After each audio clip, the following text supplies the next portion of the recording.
Sebelum Danau Toba terbentuk, sebelum manusia mengenal tulisan, tanah Batak adalah hutan lebat yang bernafas. Pohon-pohon raksasa menjulang, menutup langit. Akar-akar besar meliuk seperti ular, dan kabut pekat menggantung sepanjang hari. Di balik hutan itu, hidup suku-suku kuno yang tidak mengenal belas kasih.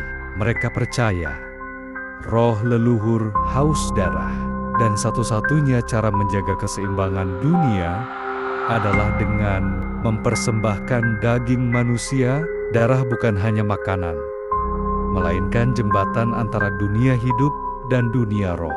Tengkorak manusia dijadikan hiasan, tulang belulang dipakai sebagai penanda jalan, dan setiap bulan purnama, api besar dinyalakan untuk mengundang arwah leluhur.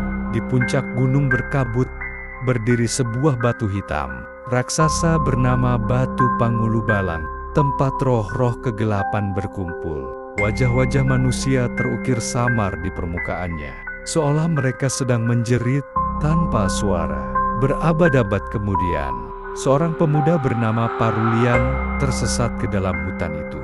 Tahun itu 1780, masa di mana pasukan Belanda menyerbu kampung-kampung. Batak Parulian berlari sekuat tenaga, tubuhnya penuh luka, napasnya tersengal. Ia tidak tahu kemana kakinya membawanya, hingga menemukan jalan setapak asing. Jalan itu dipenuhi tengkorak hewan dan ukiran aneh di batang pohon. Dari kejauhan terdengar suara gondang. Bukan gondang pesta yang riang, melainkan ritme berat yang menyerupai tabuhan kematian.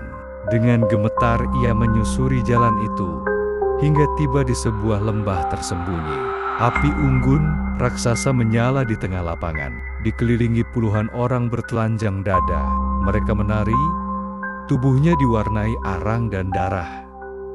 Mulut mereka melantunkan mantra. Parulian menahan napas saat melihat apa yang dipanggang di atas api itu. Itu bukan babi, bukan kerbau. Itu tubuh manusia hangus terbakar. Dagingnya dipotong dan dibagikan seperti santapan. Parulian hendak berlari, tapi sepasang tangan kasar menangkapnya. Ia diikat dengan rotan dan diseret ke kampung. Di sana, rumah-rumah panggung menjulang. Setiap ujungnya dihiasi tengkorak manusia yang digantung sebagai ornamen. Di hadapannya, berdiri seorang tetua menyeramkan bernama Datu Mangiring. Matanya merah menyala, giginya hitam pekat, kulitnya penuh ukiran simbol kuno. Darahmu segar, suara Datu parau dan dingin. Dagingmu akan memperkuat roh nenek moyang kami. Parulian hampir tak bisa bernapas. Namun, sebelum tombak ditancapkan ke tubuhnya, seorang gadis muda maju dari kerumunan. Matanya hitam tajam, wajahnya seperti bayangan harimau malam. Namanya Borua. Ia berbisik kepada Datu, menyuruh menunda eksekusi. Datu menuruti, meski sorot matanya curiga.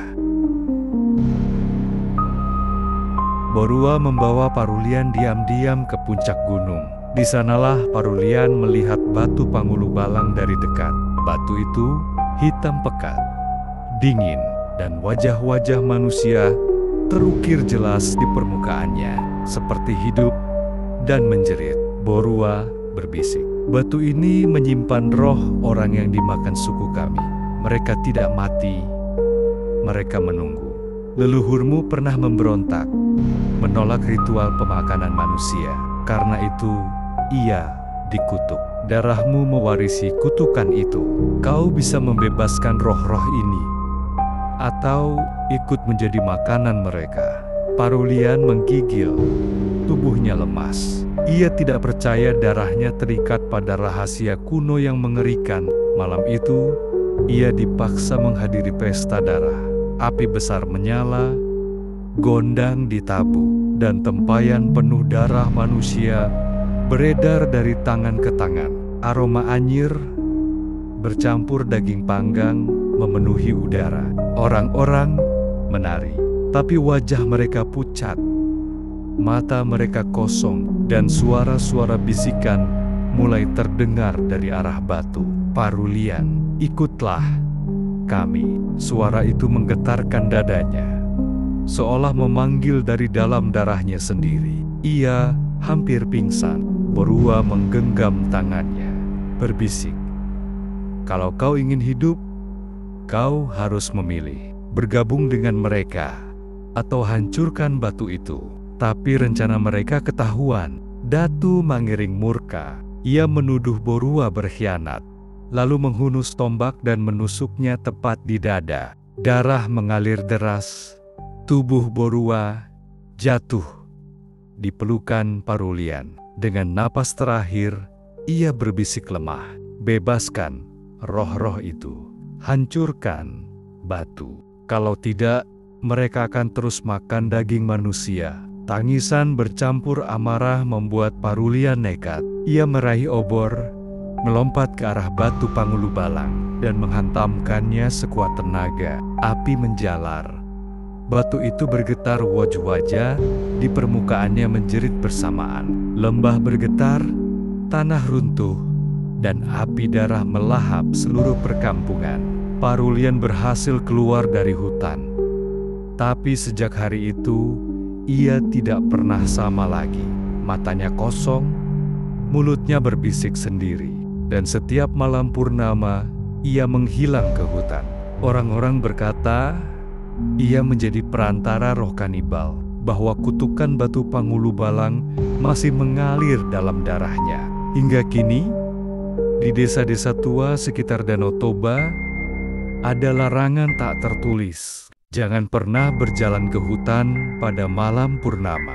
Jika kau mendengar suara gondang dari kejauhan, jangan mendekat. Itu bukan pesta, itu jamuan darah. Setelah keluar dari lembah terkutuk itu, Parulian tidak pernah kembali waras. Orang-orang yang melihatnya di kampung menceritakan hal yang sama. Matanya selalu kosong, tubuhnya gemetar, dan ia sering bicara dengan udara kosong. Namun yang paling menakutkan adalah kebiasaannya menghilang setiap bulan purnama. Awalnya, orang-orang mengira ia sekadar trauma, tapi suatu malam, sekelompok pemburu mengikuti jejaknya diam-diam. Mereka melihat Parulian berjalan sendirian ke hutan dengan langkah kaku, seolah tubuhnya dikendalikan sesuatu. Di tengah hutan, ia berhenti di depan sebuah batu hitam yang menjulang. Batu yang tidak pernah ada sebelumnya. Bentuknya mirip batu Pangulubalang yang dulu hancur. Tiba-tiba suara gondang terdengar dari segala arah. Tidak ada pemain, tidak ada manusia lain. Hanya suara tabuhan yang muncul dari udara. Parulian mendongak. Matanya merah, lalu berteriak dengan suara yang bukan miliknya. Darah tidak pernah hilang. Daging akan selalu kembali. Para pemburu lari ketakutan.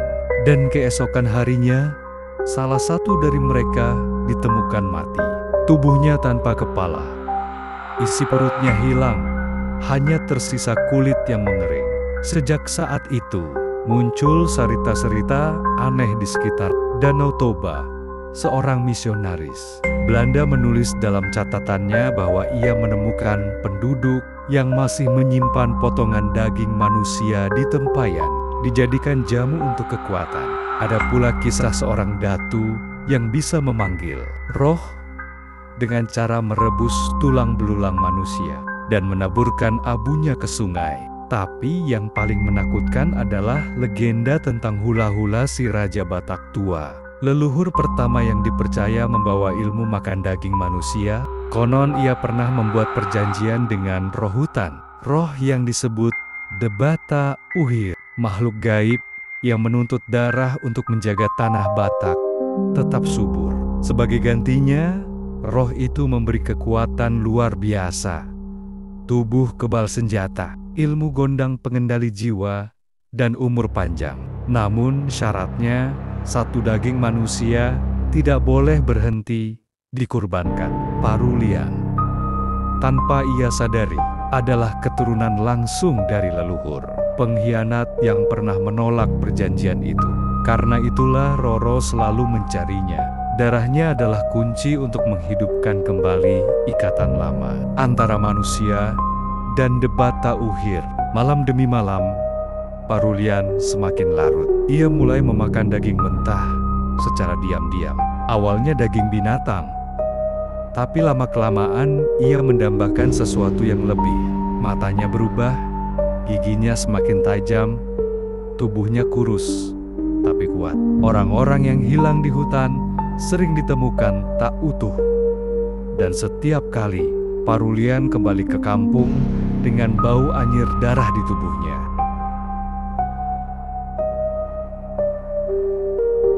Suatu hari, ia berdiri di tepi Danau Toba.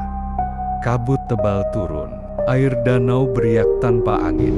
Dari dalam kabut muncul suara-suara jeritan, tangisan, dan tawa yang bercampur menjadi satu. Wajah Borua muncul samar di permukaan air, pucat dan penuh luka. Ia berbisik lirih, "Parulian, kau gagal menghancurkan kutukan. Batu itu tak pernah benar-benar musnah. Ia hanya pindah ke dalam tubuhmu."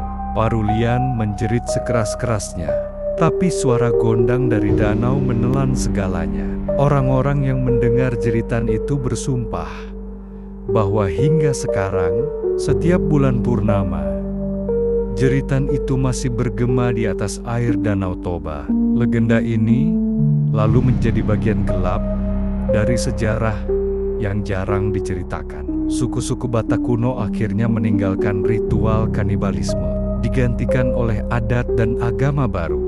Namun, orang-orang tua berpesan, jika kau berjalan sendirian di hutan sekitar Toba dan mencium bau daging terbakar tanpa ada api, berarti roh Parulian sedang dekat. Dan jika kau mendengar tabuhan gondang tanpa pemain, jangan menoleh. Karena itu tanda Roro lapar sedang mengintai, mencari darah pengganti.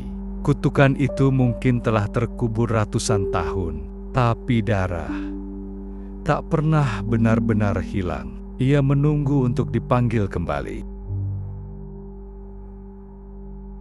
Seiring waktu, nama Parulian menjadi bisikan terlarang. Orang-orang kampung tidak lagi menyebutnya terang-terangan. Mereka hanya menyebut si anak darah. Setiap bulan purnama, mereka menutup pintu, memadamkan api, dan berdoa agar suara gondang yang tiba-tiba terdengar dari hutan tidak mendekat ke rumah mereka. Namun, ada satu hal yang tak bisa mereka cegah. Parulian kini bukan lagi manusia biasa. Tubuhnya memang rapuh, tapi rohnya terikat dengan batu Pangulu Balang. Wajah-wajah di batu itu, roh orang-orang yang pernah dimakan, mulai berbicara melalui dirinya. Kadang ia tertawa, kadang ia menangis. Tapi suaranya selalu bercampur seolah ratusan orang berbicara lewat satu mulut. Darah, lapar, daging, api. Orang-orang mulai hilang. Pertama, pemburu, lalu nelayan, lalu seorang ibu yang sedang menjemur pakaian di pinggir hutan. Ketika tubuh mereka ditemukan, hanya tersisa kulit kering, mata kosong, dan lidah terpotong. Setiap kali korban baru ditemukan, selalu ada bau gondang, bau kayu terbakar, dan anyir. Darah meski tak ada tanda api dimanapun. Lama-kelamaan, orang-orang percaya bahwa Parulian tidak lagi berjalan sendiri.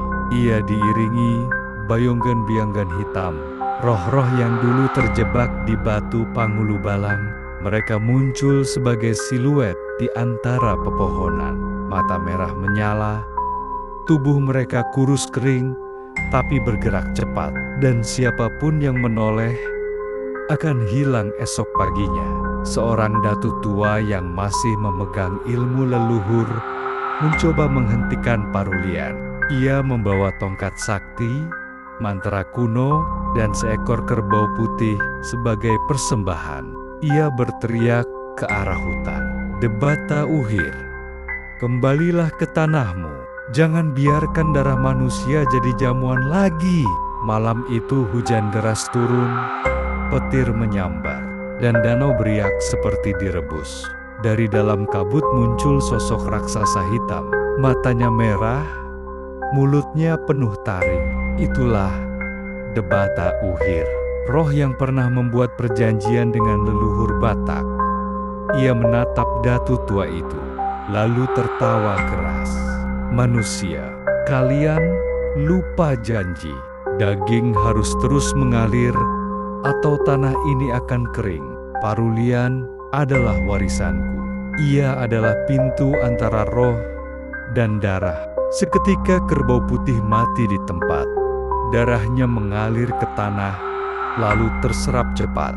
Datu tua itu melarikan diri, tapi tubuhnya kaku. Ketika ditemukan keesokan harinya, matanya membelalak, lidahnya hilang, dan di dadanya tergurat ukiran mirip wajah Batu Pangulubalang. Sejak malam itu, tak ada lagi yang berani melawan.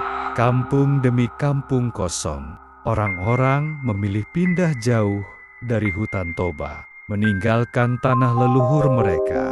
Namun Parulian dan Bayanggen Bianggonia tetap berjalan, mencari dan memakan. Konon, sebelum mati, Borua pernah berbisik bahwa kutukan itu tidak bisa dihentikan dengan api atau darah, melainkan hanya dengan mengikat kembali Roro ke dalam tubuh manusia lain. Itulah sebabnya, dari generasi ke generasi, selalu ada cerita tentang anak muda yang menghilang. Tubuhnya tak ditemukan, tapi bayangannya terlihat berjalan bersama Parulian di hutan.